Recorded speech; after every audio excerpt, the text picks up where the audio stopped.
itong next na video natin. Let's play this. Hiwalay. Mas makakabuti sa atin to. Kasi, hindi ko naman mabubura sa isip mo yung nagawa ko eh. Sa tuwing nag-aaway tayo, lagi mo lang may isip na niloko kita. Kung tatanungin ba kita ngayon, masasagot mo ba kung tatanggap mo ka ng buong-buo? Kung napatawad mo na ba ako sa nagawa ko? Na matatanggap mo na may ibang lalaking humalik sa akin?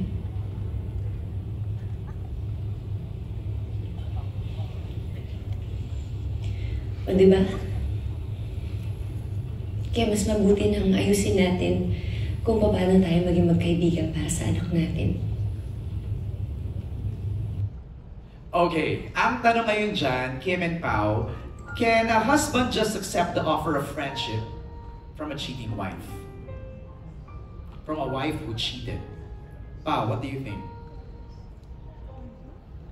It's not that easy. Not easy. I think immediately, hindi. Pero minsan sa katagalan na rin ng panahon at sa siguro depende na rin kung paano kayo mag-usap sa isa't isa. Yung katutungo nyo sa isa't isa, maayos. Parang I think over time or eventually, pwede.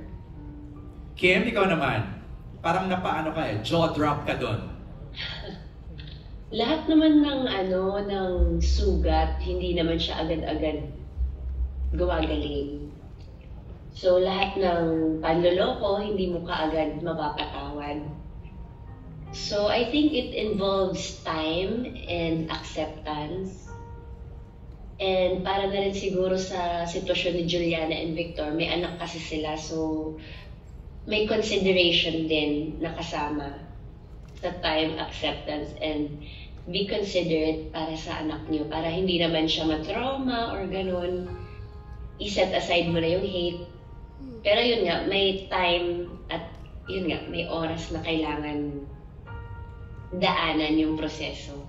Hindi naman din kasi siya in one click, okay, papatawad na kita, magbadila tayo para sa anak natin. May oras talaga. Ayan. Buwan, taon, or a decade. Maganda yung nabanggit mo na yung anak kasi tungkol dyan yung ating last video na inihanda. Ito, panoorin natin. Nagkaayos na ba kayo ni Victor? Anong akala niyo na? Hindi naman Huawei bata to na sa isang upuan na ay magkakaayos lang mo kami. Sabihin mo lang sa akin na may ginagawa ka, mapapanatag ng loob ko.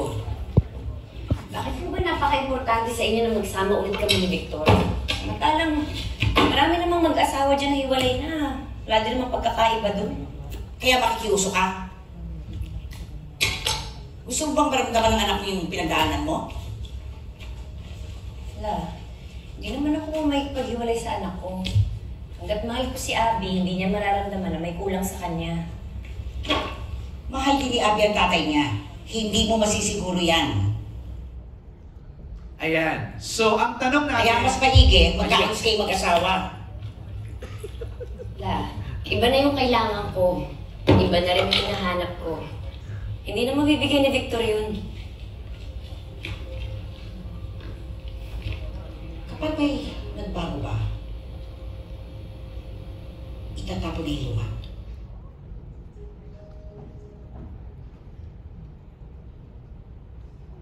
Yun. Akala ko makasalita pa si Lola Pilar eh. Akala ko meron pa siyang input. Okay, ang pagkakaroon ba ng anak ay sapat ng dahilan para sa nag-away na mag-asawa na ayusin ang kanilang nalamatang relasyon kahit wala nang nararamdamang pagmamahal. In other words, can they be friends pa rin? Inay? Pwede naman. Kasi kung nag-start kayo as friends, pwede kayong ang ending, friends pa rin. Alam mo na, may interesting question pala ako, naalala ko bigla. Isa sa napansin ko sa linlang was, can you really hide the problem sa anak? lahat tayo naging anak. Naitatago ba talaga sa atin yung nangyayaring problema sa mga magulang? Hindi. Kasi ang mga bata, akala mo lang ano sila naglalaro dyan. Pero Dumbo ears yung mga yan. Alam nila yan. Kasi Dumbo ears din ako noon eh. Right. So alam ko yun nangyayari, napaka-sensitive nila. Kahit wala kang sinasabi, alam nila. Kasi magkukwento yan pag medyo malaki-laki na. Yes. O diba no, ganito, ganyan, kayo ni Daddy, ganito, ganyan. Nangyari kay Abby yun. Nangyari kay Abby. Na-verbalize niya kay Victor. O diba, napanood ko yung scene sa gym yata yun, nagsasalita siya dun eh. Yung eksena.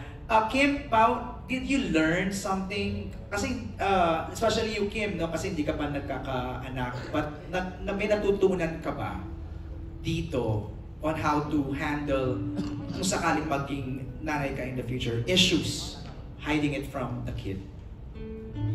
Actually, wala ka talaga matatago sa bata eh. Kasi nandyan lang naman sila sa gilid, tsaka hindi mo alam kung ano yung tumatakbo sa utak nila. Ako naman naging anak din ako. And then, hindi rin natago sa akin yung problema ng mga magulang ko.